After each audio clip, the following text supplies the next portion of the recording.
Bismillahirrahmanirrahim. Assalamualaikum warahmatullahi taala wabarakatuh dan salam sejahtera.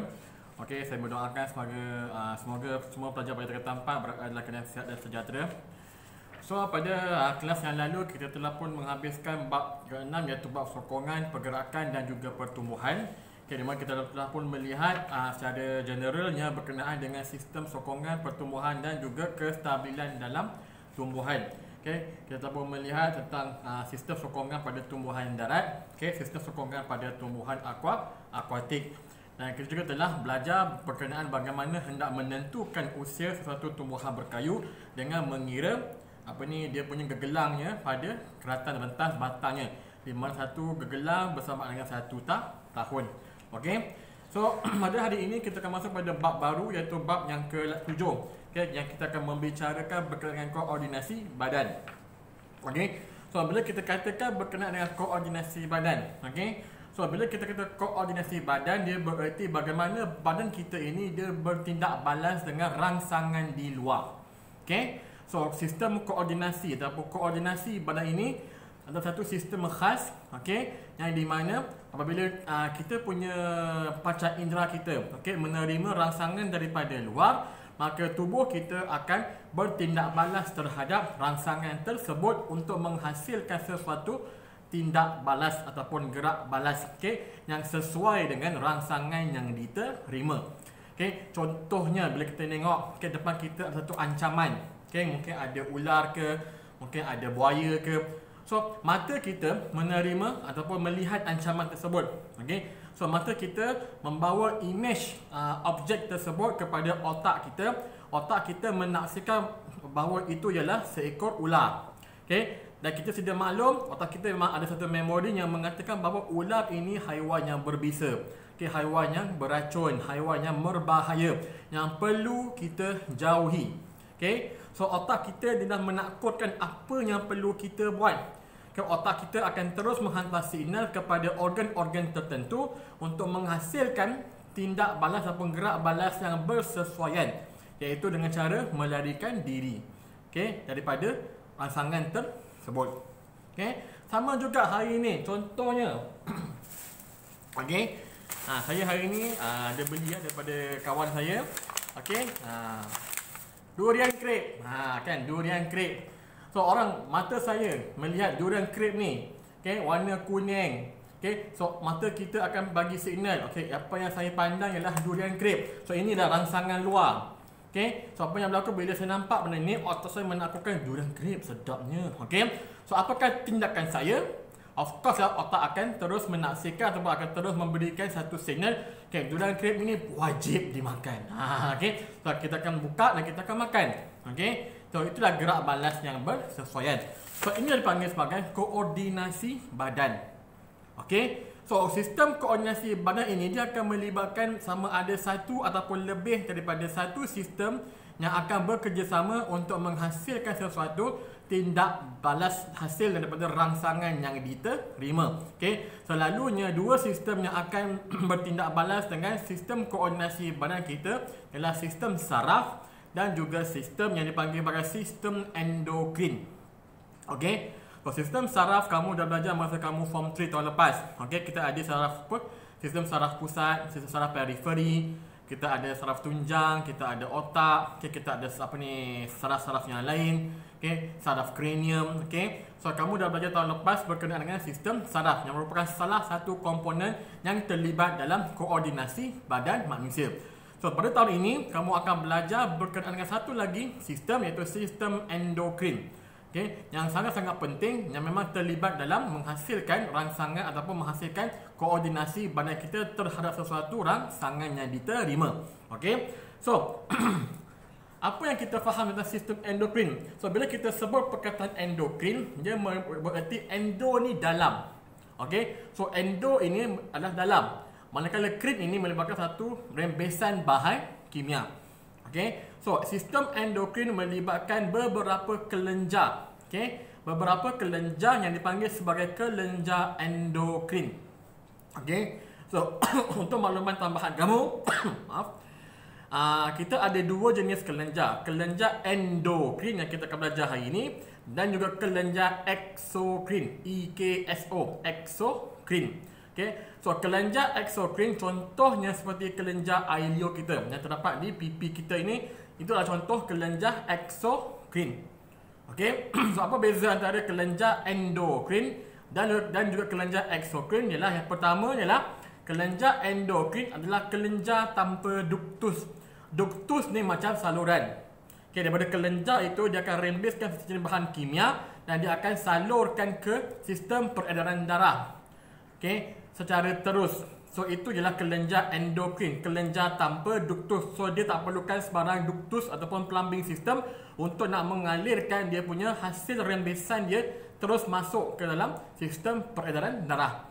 Okay, manakala kelenjar exokrin seperti kelenjar ilio kita merupakan kelenjar yang berduktus. So, dirembeskan ilio kita, dia akan melalui satu duktus, satu saluran untuk sampai ke rongga mulut kita. Okey. So, itulah antara perbezaan yang ketara antara kelenjar endokrin dan juga kelenjar exokrin. Okey. So, bila kita sebut perkataan kelenjar endokrin ini, dia merembeskan sejenis bahan kimia organik yang dipanggil sebagai hormon. Okey. Biasanya kamu dengar perkataan hormon dekat TV ke dalam mana-mana bahan bacaan. Okay, I'm feeling hormonal gitu bagi orang perempuan yang tengah mood tak betul kan. Okay, so I'm feeling hormonal. So itu ialah hormon.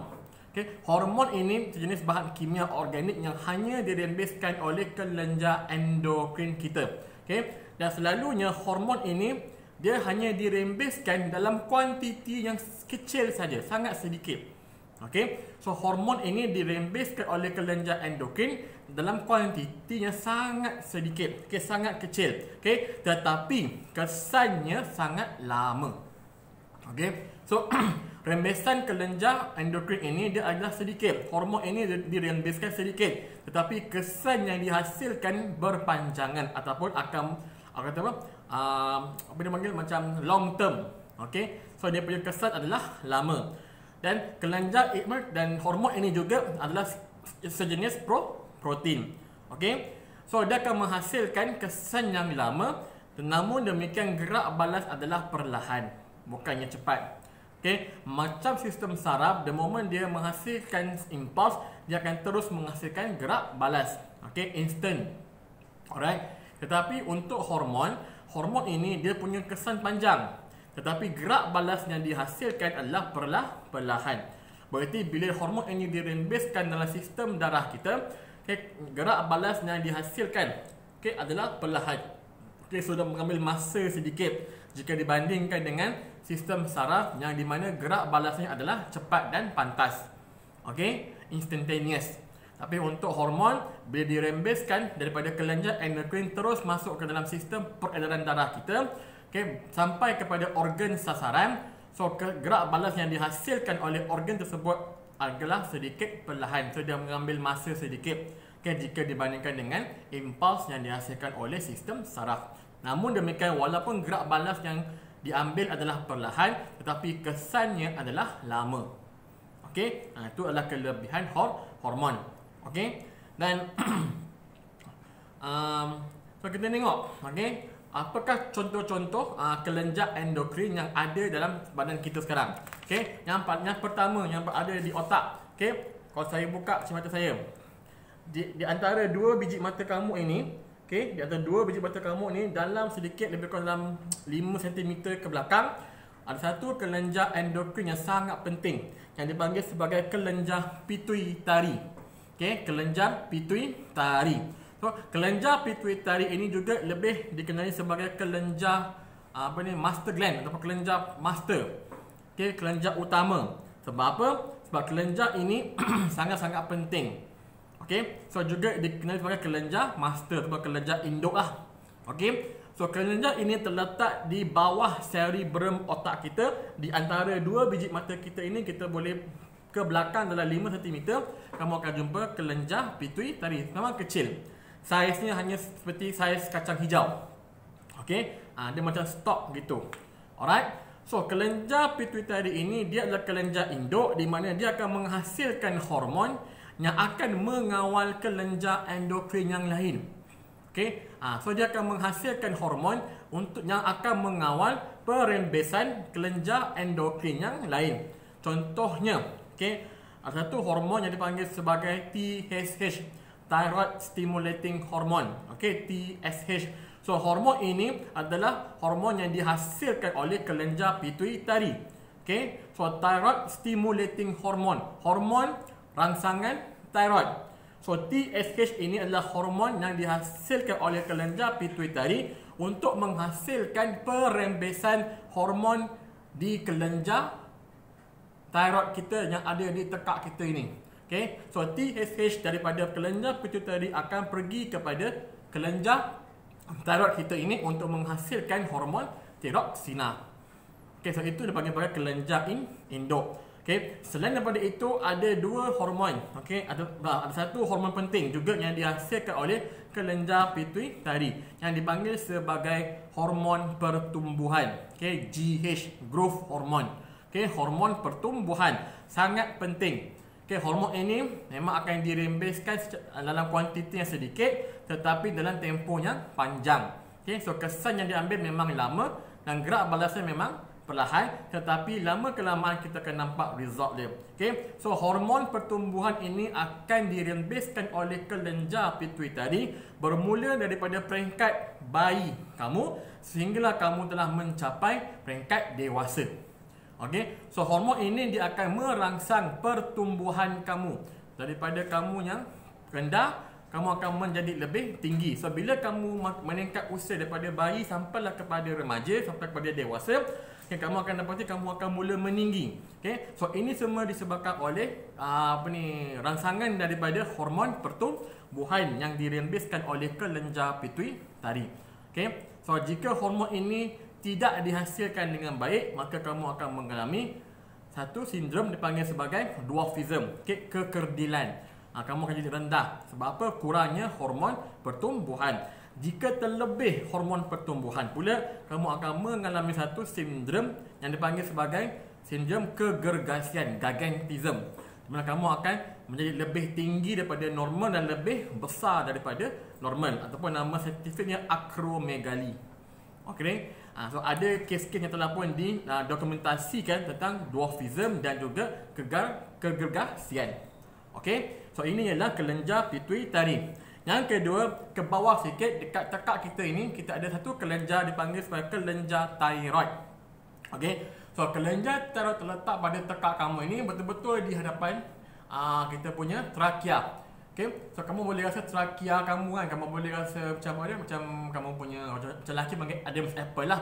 So ini trakea kamu. So kelenjar thyroid terletak di atas kelenjar, di atas trakea kamu. Dan bentuknya seperti rama, butterfly shape. Ada bridge, ada kepak dia. So itu ialah kelenjar thyroid. So apa yang kamu pegang ini ialah kelenjar thyroid. So kelenjar thyroid ini pula dia penting. So dia penting sebab apa? Sebab dia akan menghasilkan ataupun merembeskan sejenis hormon yang bernama hormon tiroksina ataupun thyroid hormone. Hormon tiroksina, TIROKSINA. So hormon ini sangat penting sebab apa? Dia akan mengawal kadar metabolisme badan. Cergas atau sembamnya kamu pada hari tersebut akan dipengaruhi oleh berapa banyak rembesan hormon tiroksina daripada kelenjar thyroid. So dia akan mengawal kadar metabolisme badan kita dan juga pada masa yang sama mengawal pertumbuhan dan juga perkembangan fizikal dan mental dalam kanak-kanak. So ini ialah hormon tiroksina. Dan yang kedua, yang ketiga, kita pergi bawah sikit, kita ada satu hormon lagi dekat kita punya sistem sistem pencernaan kita. Ada satu hormon di belakangnya, yang terletak di belakang perut. Namanya ialah hormon kelenjar. Kelenjar yang terletak di belakang perut yang dipanggil sebagai kelenjar pankreas. So kelenjar pankreas ini dia berwarna kuning.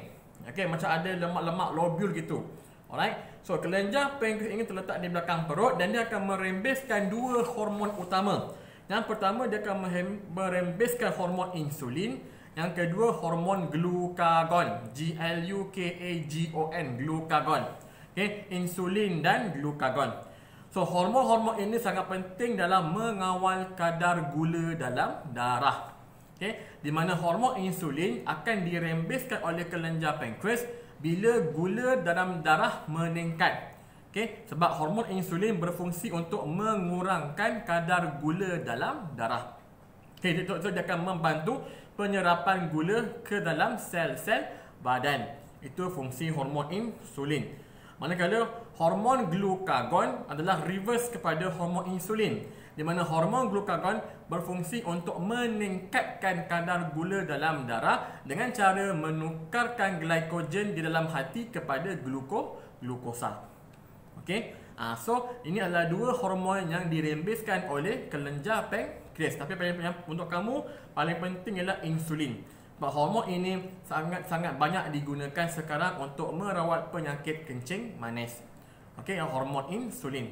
Alright. Kemudian kita ke bawah sikit, di atas buah pinggang kita. Okey, di atas buah pinggang kita pula ada sepasang hormon, ada sepasang kelenjar yang dipanggil sebagai kelenjar adrenal. Okey. So kelenjar adrenal dia terletak di atas kita punya buah pinggang. Okey. So kelenjar adrenal ni dia akan merembeskan beberapa hormon. Tapi yang paling penting ialah hormon yang dipanggil sebagai adrenalina. Okey, adrenalina. Di mana hormon ini sangat penting sebab dia akan menyediakan kita punya tubuh badan kita untuk bertindak balas dalam keadaan kecemasan. Okay, so dalam istilah English, hormon adrenalina ini juga dipanggil sebagai flight and fight hormone. Okay, flight F-L-I-G-H-T, flight and fight F-I-G-H-T. Okay, flight and fight hormone. Okay, flight ke sini bererti lari. Okay, fight lawan. So nak menggambarkan bahawa hormon adrenalina ini sangat-sangat penting untuk menyediakan kita punya body untuk hal-hal kecemasan. Okay, so dia apa yang akan berlaku? Pertama, dia akan meningkatkan kadar metabolisme badan. Yang kedua, dia akan meningkatkan kadar denyutan jantung. Yang ketiga, dia akan meningkatkan aras glukosa dalam badan ataupun dalam darah kita. Dan yang keempat, dia akan membesarkan saiz anak mata kita. So, keempat benda ini akan menyediakan tubuh badan kita untuk menghadapi sebarang situasi kecemasan. Okey. So, ini dipanggil sebagai kelenjar hormon adrenalina. Kemudian kita ada lagi ke bawah, kita ada kelenjar peranakan, okay, kelenjar pembiakan. Okay, untuk perempuan kelenjar ovari. Okey. Di mana kelenjar ovari ini dia terletak dalam ruang pelvis dan wujud dalam sepasang. Ada satu belah kiri, satu di belah kanan. Okey. So kelenjar ovari ini simple saja, dia akan merembeskan dua jenis hormon utama, hormon estrogen dan juga hormon progesteron. Okey. So hormon estrogen adalah hormon yang akan mengawal ciri-ciri seks sekunder perempuan. So bila seorang perempuan itu dikatakan akil balik, maka dia akan merembeskan hormon estrogen untuk hasilkan alright. So kelenjar ovari dia akan merembeskan dua jenis hormon, iaitu estrogen dan juga progesteron. So estrogen ini sangat penting untuk mengawal ciri-ciri seks sekunder seorang wanita. So bila seorang perempuan itu dia mencapai akil balik, mencapai kematangan seksual, maka hormon estrogen akan dihasilkan. Dia akan membentuk, akan membantu dalam perkembangan ciri-ciri seks sekunder seorang perempuan, seperti pembesaran buah dada, pembesaran pinggul, suara menjadi lebih halus dan sebagainya. Hormon yang kedua pula ialah hormon progesteron. Hormon progesteron ini dia special. Sebab apa? Sebab hormon ini dia akan meningkat apabila berlakunya pregnancy. So bila seorang perempuan mengalami pregnancy, so hormon progesteron ini akan meningkat 2 kali ganda jumlahnya berbanding hormon estrogen. Di mana hormon progesteron ini berfungsi untuk mengekalkan ketebalan pada dinding uterus untuk penempelan embrio. So dalam tempoh 9 bulan pregnancy tersebut, hormon progesteron ini akan sentiasa tinggi. Sebab untuk memastikan embrio yang membesar dalam rahim seorang perempuan tidak akan gugur. So estrogen dan juga progesteron ini bertindak secara antagonis. Bila estrogen tinggi, progesteron rendah. Bila berlakunya kehamilan, progesteron akan meningkat, estrogen akan mula menurun. Okey, so ini adalah hormon wanita. Yang seterusnya bagi lelaki, kita ada kelenjar yang dipanggil sebagai testis.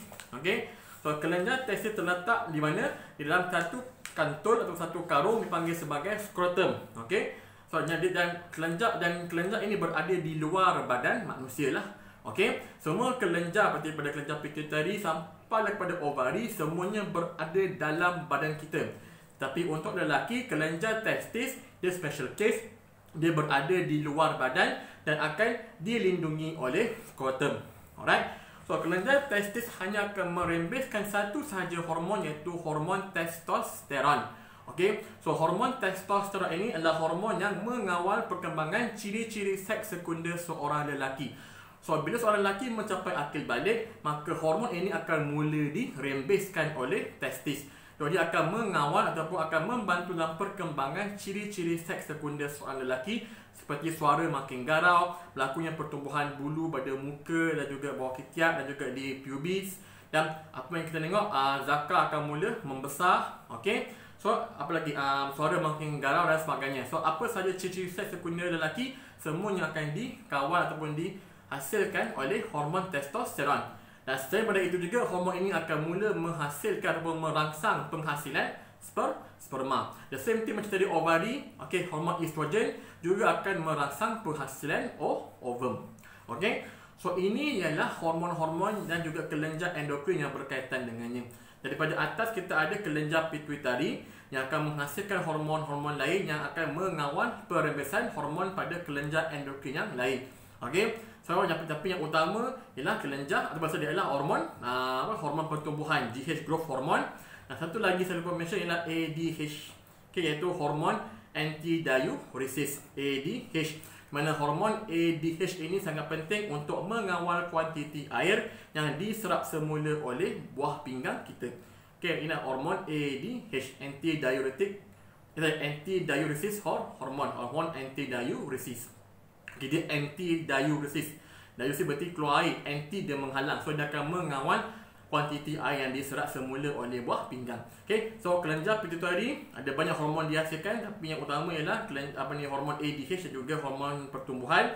Dan kita ada kelenjar thyroid menghasilkan hormon tiroksina. Dan kita ada kelenjar adrenal menghasilkan hormon adrenalina. Dan kita ada kelenjar pankreas menghasilkan dua hormon utama, iaitu insulin dan juga glukagon. Dan kita ada ovari bagi perempuan menghasilkan hormon estrogen dan juga progesteron. Dan testis bagi lelaki menghasilkan hormon testosteron. Okay, so ini berkenaan dengan sistem endokrin badan manusia. So hormon-hormon ini akan dihasilkan dan akan pergi kepada organ-organ sasarannya. Okay, yang mempunyai reseptor tertentu yang akan bertindak balas dengan hormon-hormon tersebut. So dia tak spesifik. Okay, so hormon ini dia tak spesifik. So dia boleh bertindak balas pada mana-mana organ yang mempunyai reseptor untuk menerimanya. Okay, so inilah kelebihan hormon. Okay, so dia merangsang fungsi tisu ataupun organ yang khusus ataupun yang tidak khusus sebenarnya. Okay, macam hormon adrenalina, dia mungkin boleh merangsang kita punya blood vessel. Dia boleh merangsang kita punya jantung. So ada banyak organ dalam badan kita ini boleh dirangsang oleh hormon adrenalina. Alright. So ini ialah berkenaan dengan sistem endokrin manusia. Okay, yang berfungsi sebagai salah satu koordinasi badan selain daripada sistem saraf manusia. Okay, dan kita akan tengok pada kelas yang akan datang punca dan juga ketidakseimbangan hormon kepada kesihatan. Okay, jadi saya dah sebut satu kan tentang hormon pertumbuhan. Jika terlebih, dia akan menghasilkan kegergasian. Kalau dia rendah, dia akan menghasilkan dwarfism. Okey, dan kalau macam hormon seperti hormon tiroksina, okey, jika berkurangan hormon ini, dia akan menyebabkan kadar metabolisme menjadi rendah. Apabila kadar metabolisme menjadi rendah, orang itu akan mengalami beberapa simptom seperti dia tidak tahan sejuk, okey, dia akan menjadi macam pemalas, macam sembam, okey. Dia akan menyebabkan orang itu macam kalau kanak-kanak, jika kekurangan hormon tiroksina, dia akan menyebabkan pertumbuhan mental terencat. So dipanggil sebagai kreatinisme. Okey, kreatinisme. Alright, kemudian kita akan tengok kepada tenaga pun berkurang, jadi macam tak bermain dan sebagainya. Itu kalau kekurangan hormon tiroksina. Kalau terlebih hormon tiroksina pula, orang ini dia mempunyai kadar metabolisme yang sangat tinggi, okay, dan dia cepat berpeluh dan tidak tahan kepada cuaca yang panas, okay, dan dia akan mengalami kesukaran untuk nak tidur, pada hyperaktif. Okay, ada sukar nak tidur, sukar nak berehat, menjadi kuat selera makannya. Alright, dan dia cenderung untuk menjadi kurus. Okay, dia cenderung menjadi kurus. Okay, dan kalau orang yang mengalami terlebihnya hormon tiroksina ini, selalunya dia punya kelenjar tarot dia akan mula membengkak. So kondisi ini dipanggil sebagai goiter. Okay, so bila kelenjar tarot kita ini membengkak sehingga boleh lihat dekat depan leher kita ini, so itu dipanggil sebagai kondisinya goiter. Okay, so dia akan menyebabkan pembesaran pada kelenjar tarot dan bola mata. Okay, ini special case untuk orang yang terlebih hormon tiroksina ini, dia punya bola mata boleh terjojol keluar, macam gitu. Okay, dia boleh terjojol keluar.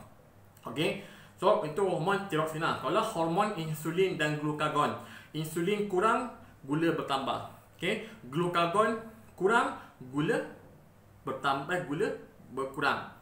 Alright, so insulin lah penting. Insulin, kalau kurangnya penghasilan insulin, maka gula bertambah dalam darah. Jika insulin terlebih pula terhasil, gula dalam darah akan mula berkurangan dengan banyak.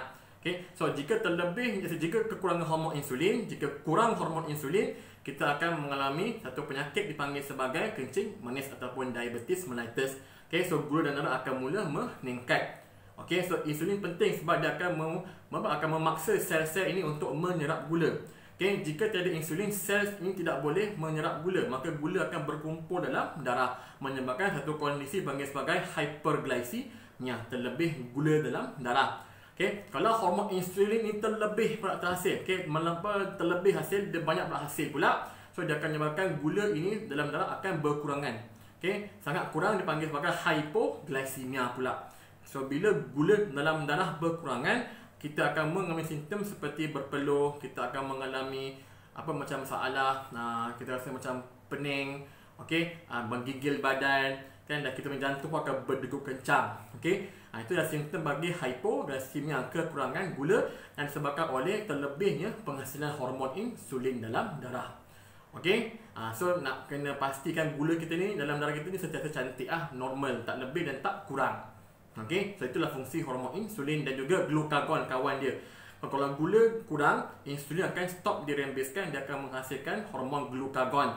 Glukagon ini dia akan convertkan glycogen dalam hati kepada glukosa dan akan dialirkan ke dalam darah supaya meningkatnya kadar gula dalam darah yang tadi berkurangan. So insulin dan juga glukagon ini bertindak secara antagonis. Okay, dan kita ada kelenjar adrenal yang akan menghasilkan hormon adrenalina. So jika hormon ini kekurangan, okay, jika hormon adrenalina ini kekurangan, so apa yang berlaku ialah kita akan mengalami satu keadaan di mana kita menjadi perlahan, okay, kita menjadi macam tak betul, okay, kita menjadi macam orang kata kurang bertenaga. Okay, so itulah kekurangan bagi hormon adrenalina.